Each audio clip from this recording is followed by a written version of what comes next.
Ce que tout le monde sait, donc, c'est que la Pentecôte est la fête du Saint-Esprit, la fête du don de l'Esprit. Après, il y a d'autres choses dans cette histoire, en particulier des questions de langue, de feu, qui sont un peu plus mystérieuses.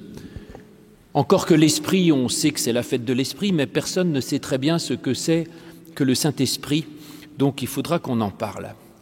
Et puis ces langues de feu, par-delà l'idée qu'on imagine des flamèches qui ressembleraient à des langues. C'est quoi d'ailleurs, à quoi ça ressemble, une flamme qui ressemble à une langue? Je ne sais pas. Ce que je sais, c'est que dans le texte, en tout cas, le mot langue qui est utilisé là, glossa, désigne normalement l'organe, c'est-à-dire la langue dont je me sers pour parler, et d'une façon plus générale, quasiment tout le temps, ça désigne la langue, c'est-à-dire la langue que je parle, ici le français. Et donc on voit que tout à coup, il y a quelque chose à voir là-dedans avec la parole. Et donc on dit d'habitude que la Pentecôte est une fête de l'Esprit. Finalement, je me demande si ce n'est pas avant tout une fête de la parole. Voilà. En effet, c'est vrai qu'on voit dans cette histoire que, avant la Pentecôte, les disciples avaient l'Esprit d'ailleurs, puisque Jésus leur avait soufflé dessus en leur disant « je vous donne mon Esprit ». Donc ils avaient l'Esprit. Ce qui leur manquait, c'était la parole. Avant, ils ne disaient rien. Et dès qu'il y a la Pentecôte, ils se mettent à parler des discours interminables, les uns et les autres. Et c'est à ce moment-là que commence la prédication de l'Église, la prédication de l'Évangile, c'est-à-dire qu'effectivement, je dirais à partir de la Pentecôte, voilà que la parole s'invite dans l'histoire de la première communauté. D'ailleurs, si on y réfléchit, vous savez certainement que la Pentecôte, avant d'être une fête chrétienne, était une fête juive. Et quand dans le texte on nous dit à la Pentecôte ils étaient réunis, c'était évidemment, il n'y avait pas encore eu les flammes de feu, donc ils ne pouvaient pas célébrer la Pentecôte avant la Pentecôte. C'est que la Pentecôte est une fête juive, ça s'appelle Shavuot en hébreu, et c'est la fête du don de la Torah, du don de la parole de Dieu, de la loi, sur le mont Sinaï à Moïse. Donc vous voyez que pour les Juifs, la Pentecôte c'est une fête du don de la parole.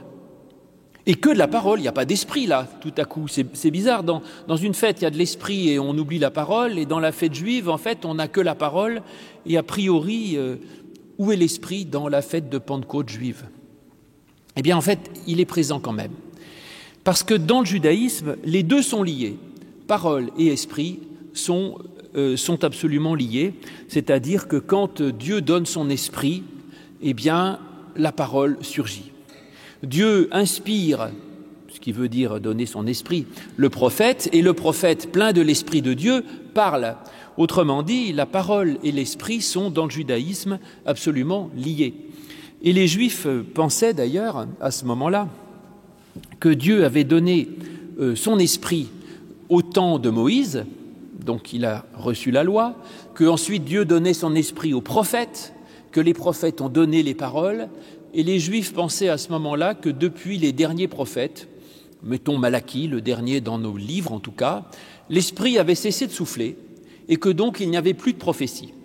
C'est pour ça que les Juifs ont clos le canon, c'est-à-dire qu'ils ont dit maintenant Dieu a cessé de parler, il a dit tout ce qu'il avait à dire et maintenant on ferme ça dans un livre scellé qui est la Torah, l'Ancien Testament pour nous, et en fait Dieu ne parle plus, donc on va se contenter de ce qu'il a dit. Et puisqu'il n'y a plus l'esprit qui souffle, eh bien, on va obéir aux rites et aux commandements. Et voilà que les chrétiens bouleversent cette chose-là.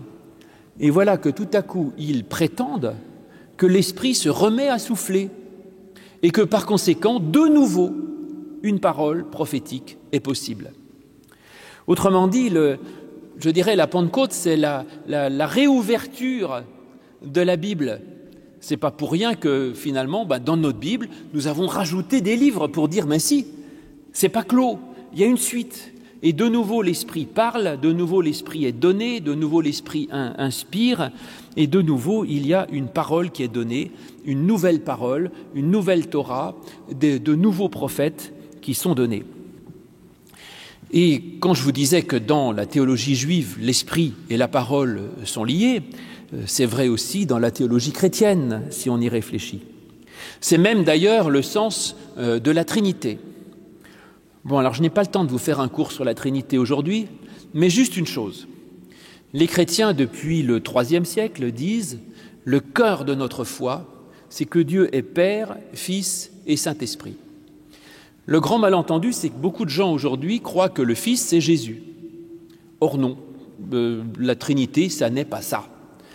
Le Fils de la Trinité, du dogme trinitaire, c'est la parole de Dieu. Le Verbe éternel de Dieu, qui certes s'incarne en Jésus-Christ, mais c'est la parole du prologue de Jean. Au commencement était la parole, Dieu a tout créé par cette parole, et cette parole s'est trouvée présente dans un homme, Jésus-Christ.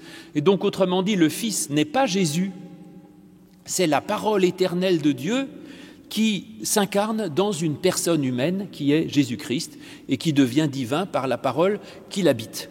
Donc, autrement dit, la Trinité dit simplement une chose absolument essentielle, c'est que Dieu est Père. D'accord, parce qu'il est créateur, il nous aime, etc. Mais il est Père qui se décline dans deux hypostases, la parole et l'esprit. Les deux choses essentielles. Et si on a ça, si on sait que Dieu est à la fois parole et esprit, on a tout ce qu'il faut.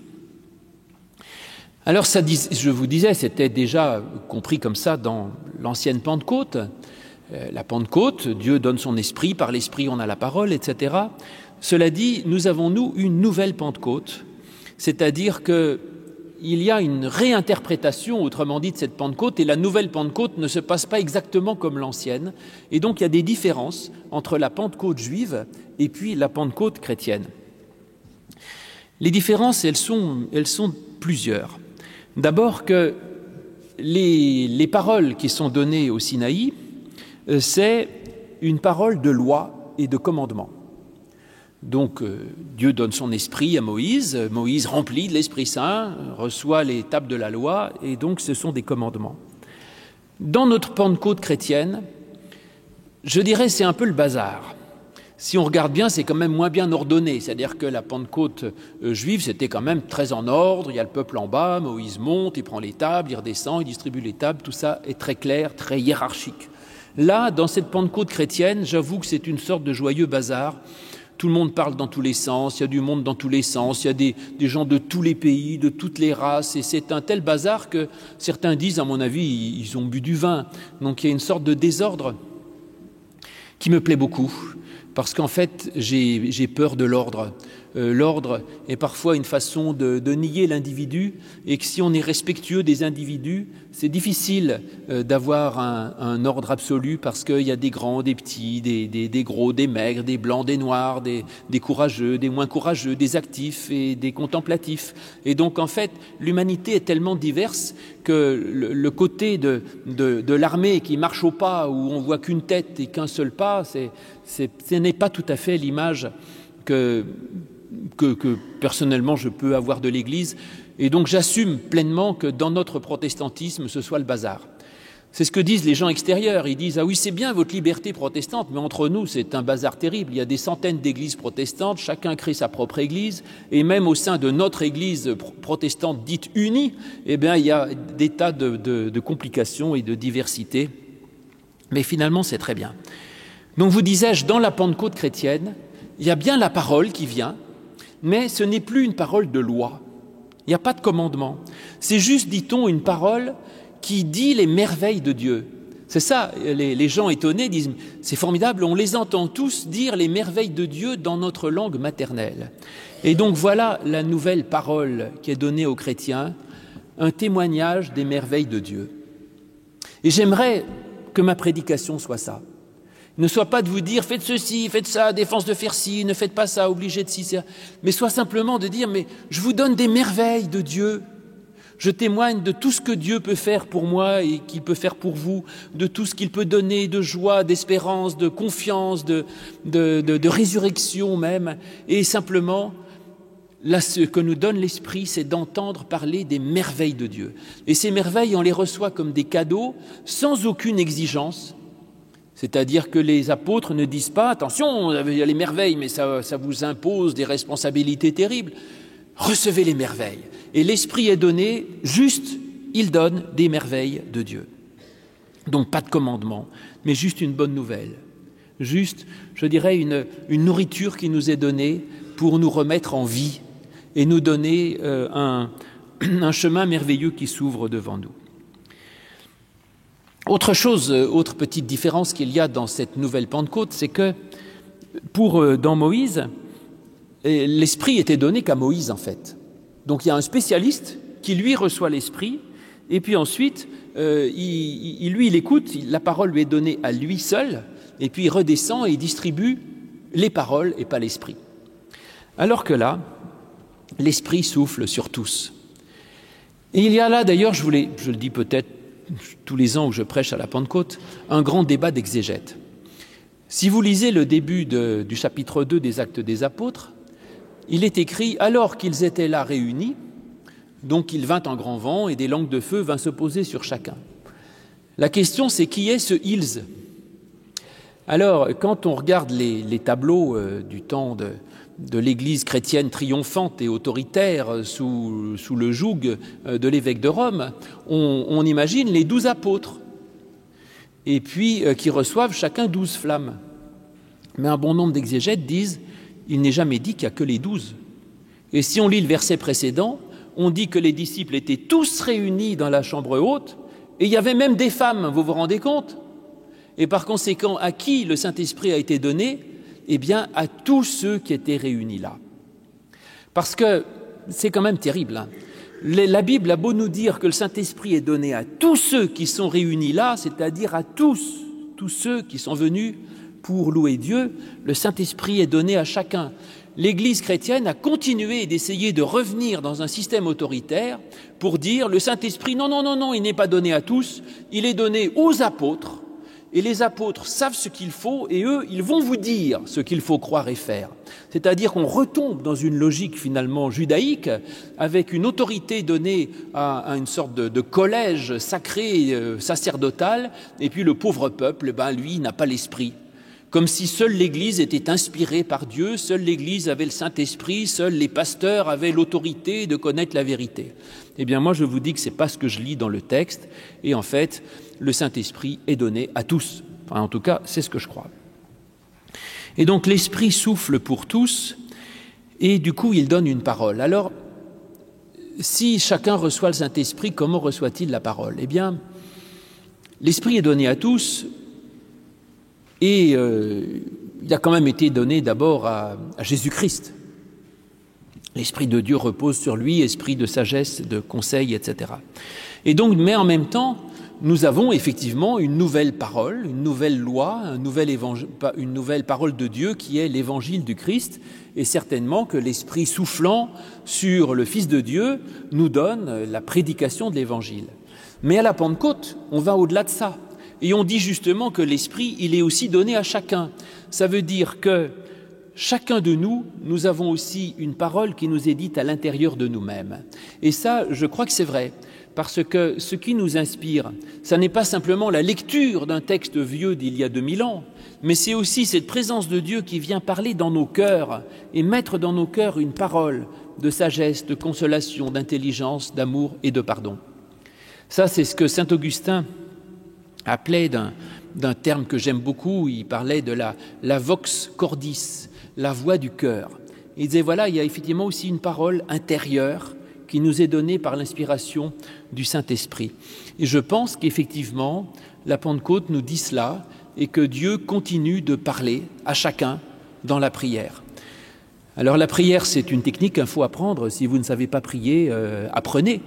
On peut apprendre à prier, on peut être plus ou moins doué pour ça. Il y a des gens mystiques, d'autres qui le sont moins, mais on peut apprendre à prier, on peut apprendre à essayer d'entendre cette voix ténue et difficile à entendre, qui est la voix du cœur et qui nous parle par le Saint-Esprit.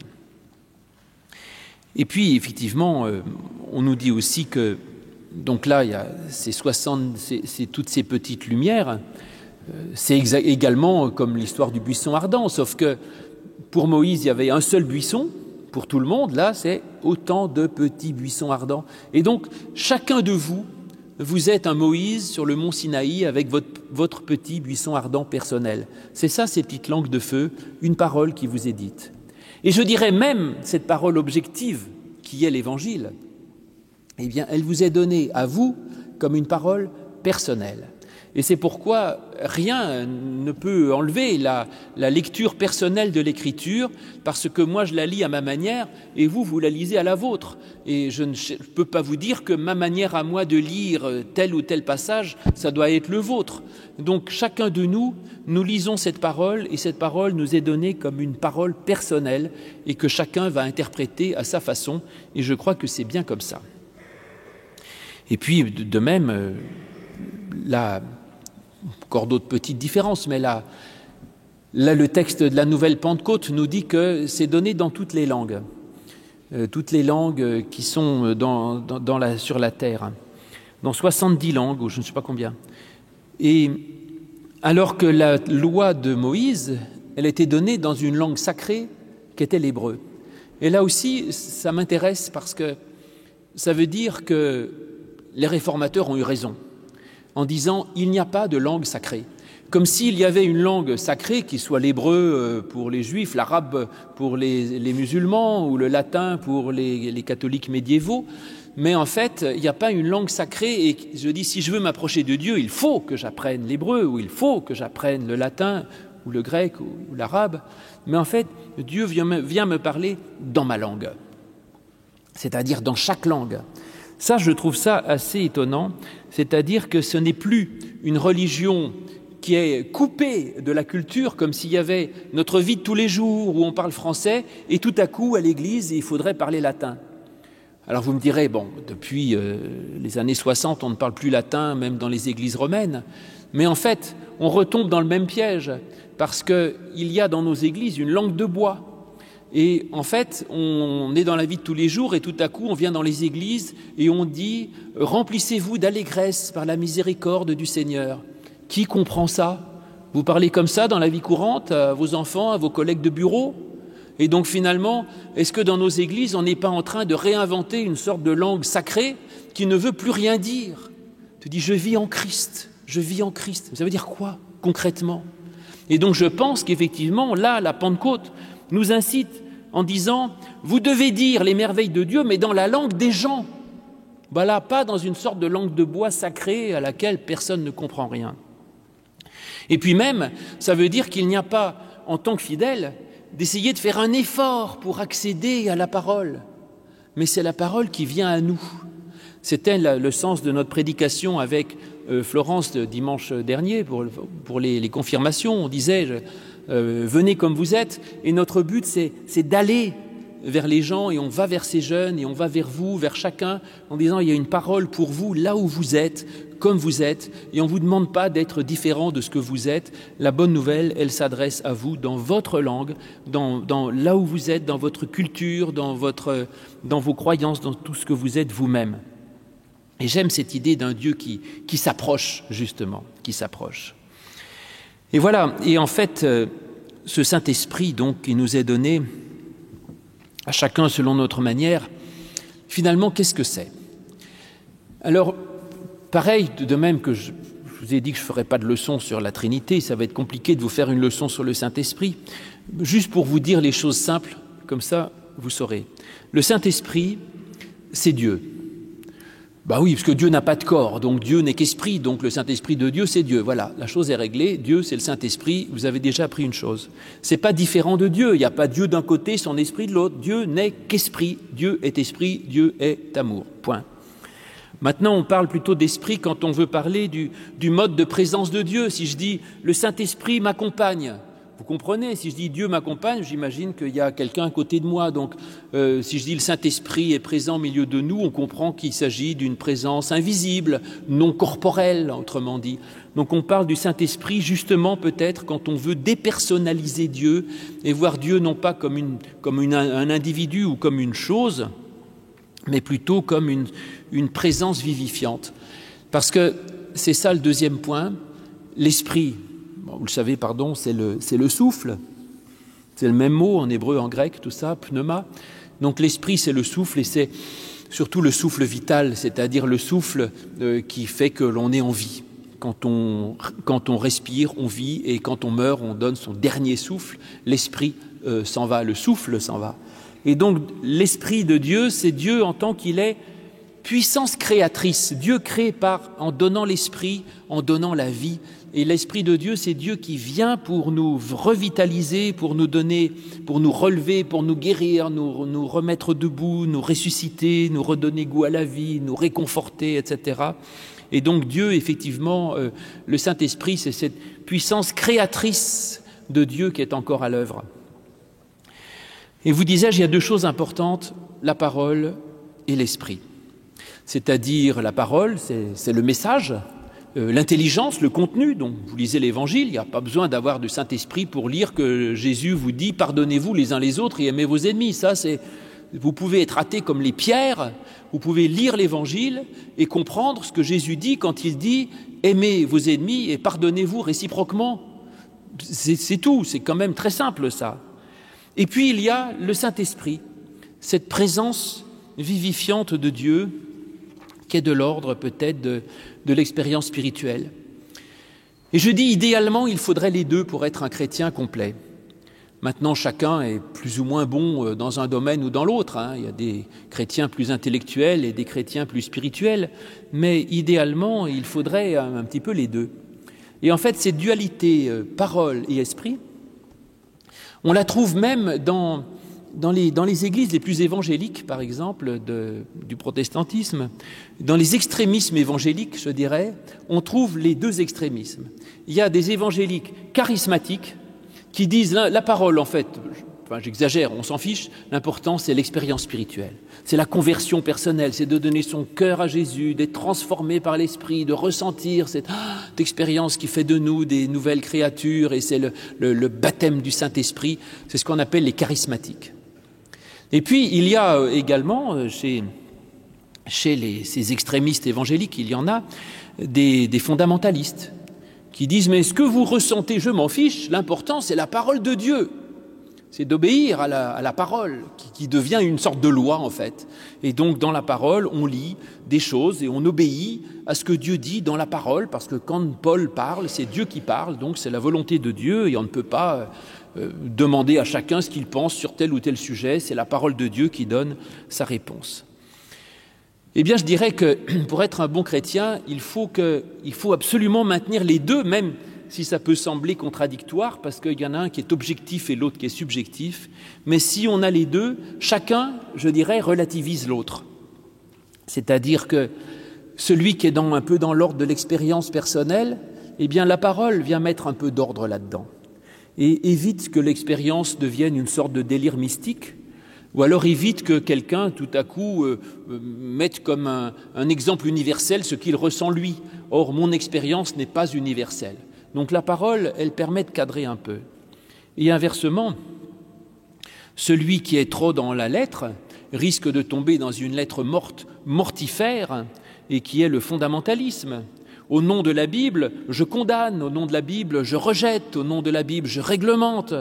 Eh bien, je dirais, la parole c'est bien, mais il est essentiel qu'il y ait aussi un esprit d'amour, de tendresse, d'accueil et de vie qui soit donné, même si c'est un petit peu, si ça contrarie un petit peu l'écriture, eh bien cette parole est absolument essentielle.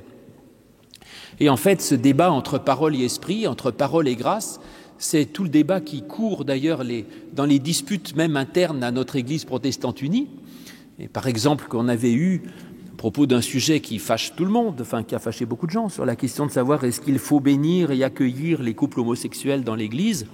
Alors ceux qui étaient du côté de la parole disaient non, parce que Paul a dit les homosexuels n'hériteront pas du royaume de Dieu, donc c'est un péché pour l'Éternel, et si vous étiez fidèles à la parole de Dieu, au sola scriptura, vous diriez à ces gens on va prier pour votre guérison.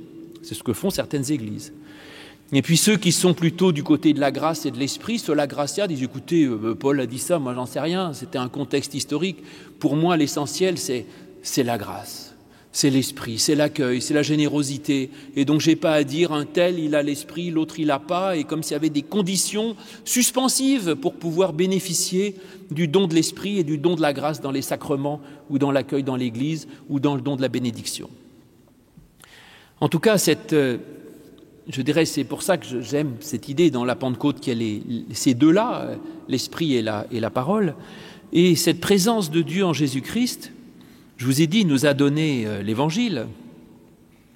Et cette présence de Dieu dans l'Esprit donne aux disciples la possibilité d'être à leur tour une parole dans le monde pour prêcher l'Évangile et pour être une parole d'amour, de paix ou un témoignage.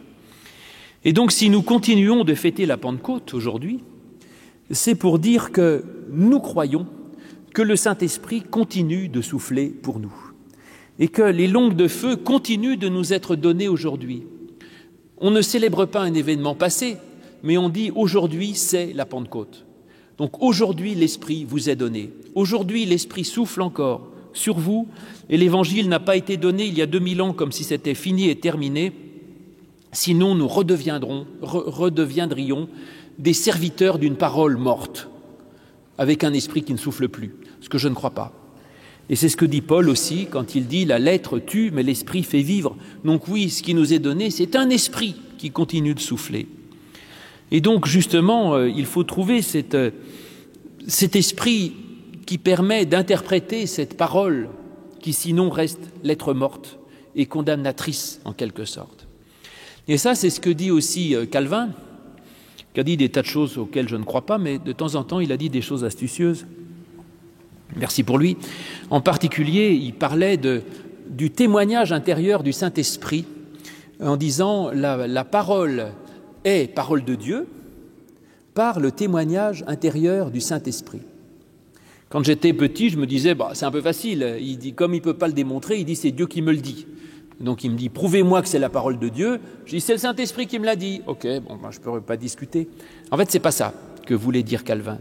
Il voulait dire cette parole devient pour moi parole de Dieu si il y a en plus le Saint-Esprit qui vient se mélanger à lui pour faire en moi que ça devienne une parole de vie. C'est pourquoi d'ailleurs, souvent dans nos prières d'illumination avant les lectures, on dit « Envoie-nous ton esprit pour que ces paroles humaines deviennent pour nous paroles de Dieu ». C'est-à-dire que pour que ces paroles tout à coup se vivifient et redeviennent pour nous des paroles qui nous donnent la vie et qui nous permettent de trouver dedans une parole qui nous transforme. Et en fait, tout ça pourquoi ? Eh bien parce que les textes ne suffisent pas par eux-mêmes. Ça, on le voit dans l'expérience des disciples. Avant la Pentecôte, les disciples, ils avaient la connaissance de la prédication du Christ. Donc ils avaient l'Évangile, ils connaissaient tout ça. Or, ils étaient prostrés, immobiles, découragés, paralysés. Ça veut dire que cet Évangile, cette parole qu'ils avaient, mieux que nous, ne leur donnait pas la vie avant la Pentecôte. Alors, ça veut dire qu'il faut un certain temps pour que ces paroles qui nous sont données petit à petit s'enrobent de Saint-Esprit et commencent à travailler pour se transformer en nous dans une parole divine qui nous donne la vie. La connaissance intellectuelle de l'Écriture ne suffit pas. Il faut qu'il y ait tout ce travail qui progressivement fasse en sorte que cette Écriture devienne quelque chose de neuf. De même qu'aujourd'hui, nous nous réunissons au nom du Christ. Et quand on est là, l'Esprit nous est donné. C'est ce que dit Jésus, là où 2 ou 3 sont réunis en mon nom, je suis au milieu d'eux. Mais cette expérience ne se fait pas forcément tout de suite. Et c'est bien effectivement dans l'Église, dans la communauté aujourd'hui, comme les disciples réunis, qu'on peut trouver cette présence spirituelle. Donc je crois que la communauté est très importante. Et la Pentecôte me plaît, la Pentecôte chrétienne, parce que à la fois il y a un côté très individualiste, chacun sa petite flamme, c'est pas un buisson ardent pour tous, chacun sa flamme. Mais en même temps, ils sont ensemble. Donc ça, c'est toute la difficulté et l'ambiguïté même de la communauté protestante, où on dit que l'important c'est l'individu, et chacun a sa lecture, a son expérience, etc. Mais en même temps, une petite flamme tout seul, elle ne tient pas. Et donc on a besoin d'être à plusieurs pour avoir cet esprit qui permet justement d'éclairer et de faire quelque chose et de pouvoir parler aux autres. Et c'est ainsi que nous avons cette expérience extraordinaire qui nous est donnée pour aujourd'hui où nous le fêtons, mais vous savez que normalement, je dirais, la Pentecôte, elle est fêtée tous les dimanches en fait. Et tous les dimanches, nous rassemblons l'Église et nous disons « la parole vous est donnée et l'Esprit vous est donné ». Avant chaque prédication, avant chaque lecture de la parole, il y a une prière d'illumination, on appelle l'Esprit et on lit la parole. Et quand on a les deux, eh bien, il y a une communauté qui se forme et c'est dans cette communauté qu'on peut partager une parole qui n'est plus une lettre morte, mais qui est une parole de vie. Et c'est ce que je vous souhaite à vous tous, frères et sœurs, que ce Saint-Esprit vous remplisse d'allégresse, de joie, de confiance, de force, de résurrection, de vie nouvelle, et que cet Esprit vous donne de trouver surtout dans cette parole extraordinaire une parole de Dieu, et que cette parole devienne pour vous, par le Saint-Esprit, une parole qui vous fasse vivre. Mais pour ça, j'ai pas de doute, ça fait 2000 ans que ça marche, donc ça peut marcher pour vous aussi. Amen.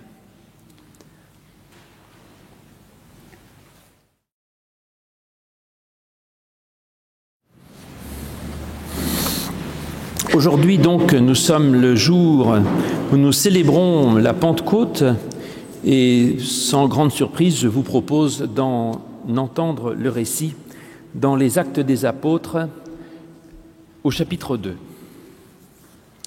Lorsque le jour de la Pentecôte arriva, ils étaient tous ensemble dans le même lieu.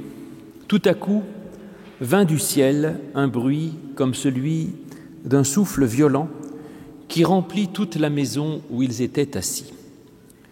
Et des langues qui semblaient de feu, qui se séparaient les unes des autres, leur apparurent. Elles se posèrent sur chacun d'eux, et ils furent tous remplis d'Esprit Saint. Et ils se mirent à parler d'autres langues, selon que l'Esprit leur donnait de s'exprimer. Or, il y avait en ces jours à Jérusalem des Juifs pieux venus de toutes les nations qui sont sous le ciel. Au bruit qui se produisit, la multitude accourut et fut bouleversée, parce que chacun les entendait parler dans sa propre langue. Ils étaient hors d'eux-mêmes, et dans l'admiration, et ils disaient « Voici, ces gens qui parlent, ne sont-ils pas tous galiléens ? Comment les entendons-nous, chacun dans notre propre langue maternelle ? Parthes, Mèdes, Élamites, ceux qui habitent la Mésopotamie, la Judée, la Cappadoce, le Pont, l'Asie, la Phrygie, la Pamphylie, l'Égypte, le territoire de la Libye, voisine de Cyrène, et ceux qui sont venus de Rome, juifs et prosélytes, crétois et arabes. Nous les entendons tous parler dans nos langues des merveilles de Dieu.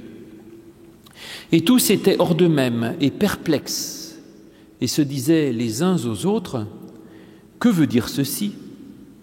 Mais d'autres se moquaient et disaient « Ils sont pleins de vin doux. » Alors Pierre, debout avec les 11, éleva la voix et s'exprima de la façon qui suit et que je vous épargne. Éternel, ta parole est vérité, sanctifie-nous par ta vérité. Amen.